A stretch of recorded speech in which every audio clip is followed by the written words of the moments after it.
3, 2, 1. October 1st, 2023, Great Barrier Island said absolutely not to single-use takeaway coffee cups. Over 50,000 cups per year were going into the landfill on the island alone. So everyone kind of came together as a collective and said, no, we're not doing that anymore. So they have since switched to reusable coffee mugs. But don't worry, if you're coming here as a tourist, there are plenty of places across the island where you can rent mugs that you just take back. They're called mug libraries or cup libraries, or you can purchase one of the barrier themed travel mugs as well. It's really cool that the island is leading by example, hopefully for the rest of the country and then the rest of the world. Yeah. Surprise, we're in New Zealand. The other day we took a flight from Auckland, New Zealand to the Great Barrier Island. The Great Barrier Island is an island off the coast of Auckland. We actually came here about 1.5 years ago. We filmed a couple of vlogs here. I'll leave the link in the description if you want to check it out. That was an epic day I will never forget. I think the island is really they're really working on that sustainability. 100%, and I think that that's so cool. And if you think about it, that's what the island's always been about. All the electricity here is either solar or generator, or wind turbines, right? But it's just cool to see a community as a whole lean into that and decide that enough is enough and that they want to preserve and look after this beautiful island that so many of these people call home. All right, let's get into today. Can't wait. Okay, we're all coffeeed out. Welcome to stop number 2 of today, which is Anamata. Anamata basically started 5 years ago on Great Barrier Island to try to mitigate a lot of the island's waste. There are people here that could do with a lot of this stuff. One man's trash is another man's treasure. Actually, yeah. And I think it's a really cool way of keeping stuff that would normally go to waste in houses on the island and out of a landfill. Yeah. We just spent about 20 minutes looking around, and honestly I could spend all day in there.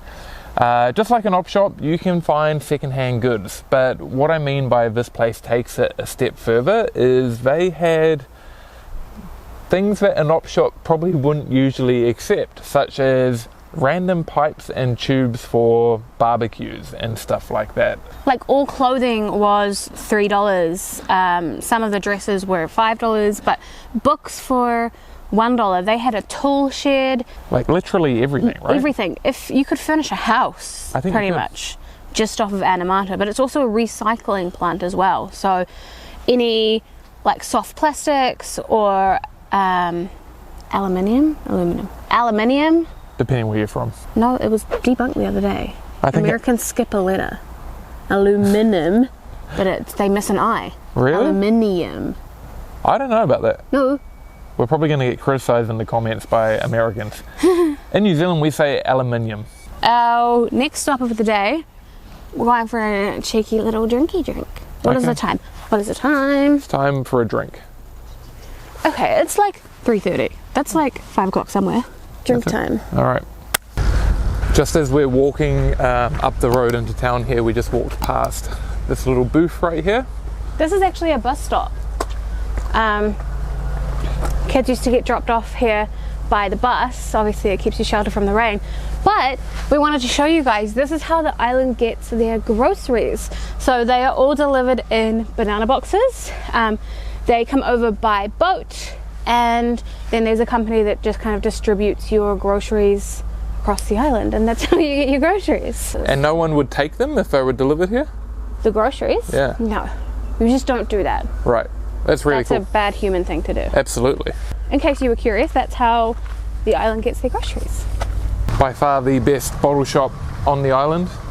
So we just got our litre of Island Gin Fizz. So it's only 5%, so it's not straight gin. It is mixed with a bunch of other flavours. But yeah, I think it's really cool that you can bring your own reusable container. We've obviously got one of the Rocks stainless steel jugs, but you can also get jugs here.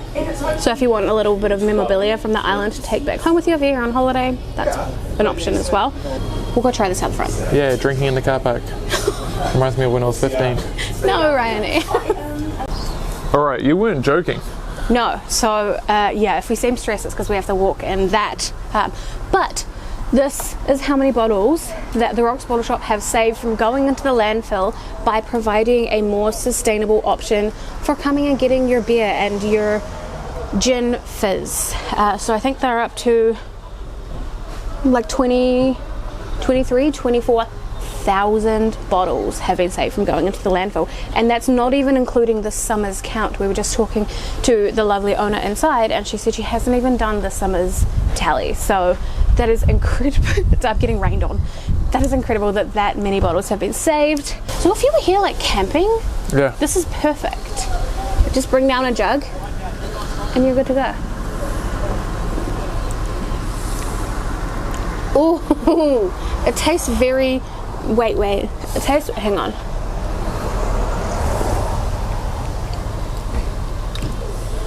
That's so like fresh and botanical-y. Tastes like flowers.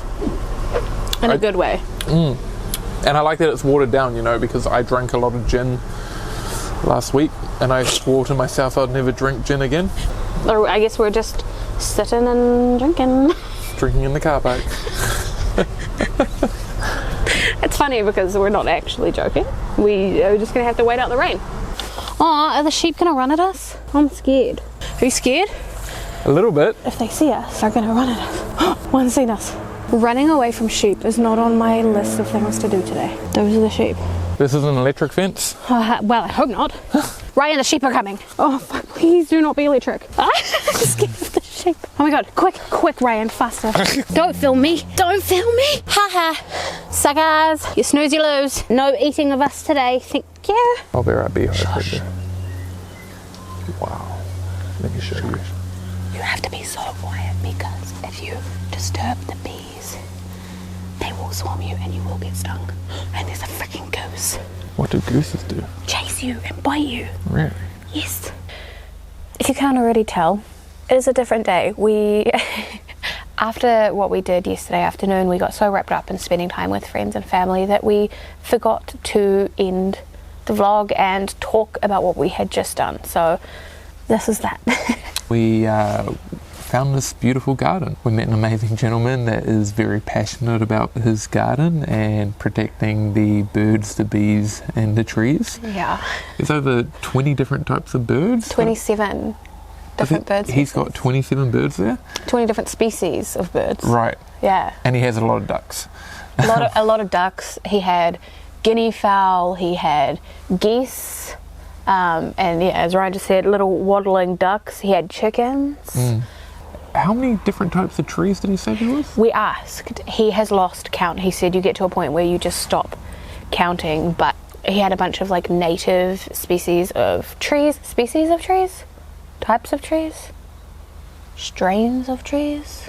I don't know what the correct wording is for that. Just native trees, flora and fauna. Banana trees as well? Yeah. He actually gave us, it was quite interesting, he gave us a banana flower. And apparently you can eat it. Apparently he said that it's quite big in Southeast Asia, but he gave us one to take back and try. He makes honey as well and puts a lot of emphasis on saving the bees. New Zealand has apparently, according to him, has gone from over 1 million beehives down to 500,000. That's massive. I think the world, but certainly New Zealand, need more people like him that are more bee focused as opposed to honey. The one thing I really appreciated and loved about that garden is how passionate he is. Oh, yeah, it was so wholesome. And the fact that he was happy to show us around. Yeah, he was so kind. However, if anyone is watching this video and makes their way to Great Barrier Island and wants to check this out, ask around. You'll find the guy if you want to. Yeah, I think not everyone wants their life plastered on the internet, and everyone has a right to not want to be online. So if you're truly passionate about the birds and the bees and the trees and learning about all of that sort of stuff, you will find him. Hopefully you enjoyed this video and are somewhat inspired after seeing the island's efforts to be a little bit more sustainable and eco-friendly, or at least eco-conscious. Like, make the effort if you can. We've got another epic video coming in a fortnight's time. Make sure you're subscribed, like the video if you liked it. See you next Friday. No, Saturday. No, wait. See you in 2 Saturdays. In a fortnight. See you in a fortnight. Every fortnight. Come on, Sam. See you in a fortnight. Peace.